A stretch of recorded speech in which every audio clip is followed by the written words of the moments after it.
మరియు నాతోటి విద్యార్థులకు నా హృదయపూర్వక నమస్కారములు. ఈరోజు నేను విద్య గురించి కొన్ని మాటలు చెప్పబోతున్నాను. విద్య అనేది ఒక అమూల్యమైన జ్ఞానం. విద్య మనిషి జీవితానికి చాలా ముఖ్యం. చదువుకోని వ్యక్తి జీవితంలో పడే కష్టాలను గురించి వర్ణించలేము. మనం జీవన నాణ్యతను ఎలా మెరుగుపరుచుకోవాలో విద్య మనకు నేర్పుతుంది.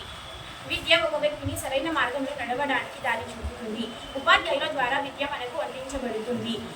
విద్య పిల్లలను ఆధ్యాత్మికంగా, వ్యక్తిగతంగా మరియు శారీరకంగా అభివృద్ధి చేస్తుంది. పిల్లలను దేశభక్తి, నైతిక అనే లక్షణాలు అభివృద్ధి చెందుతాయి. పెద్దవాళ్లతో గౌరవంగా ఎలా మాట్లాడాలో నేర్పిస్తారు. ప్రతి పేద విద్యార్థి చదువుకోవాలి అనే భావనతో ప్రభుత్వం ఉచిత విద్యను అందిస్తుంది. కాబట్టి ప్రతి విద్యార్థి విద్యను నిర్లక్ష్యం చేయకుండా బాగా చదువుకోవాలి. ఓనమాలతో మొదలైన అక్షరాలు జీవితాన్ని మార్చేసే గెలుపు మెట్లు. చదువు సంస్కారాన్ని నేర్పిస్తుంది, విజ్ఞానాన్ని అందిస్తుంది. నలుగురిలో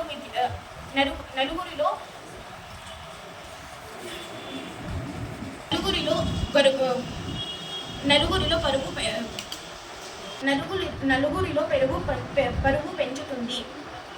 కాబట్టి అందరూ తప్పకుండా చదువుకోవాలి. మన తల్లిదండ్రులు మనపై పెట్టుకున్న ఆశలను నెరవేర్చుకోవాలి. ఈ చిన్ని ఉపన్యాసం చెప్పడానికి అవకాశం ఇచ్చిన పెద్దలందరికీ నా ధన్యవాదములు.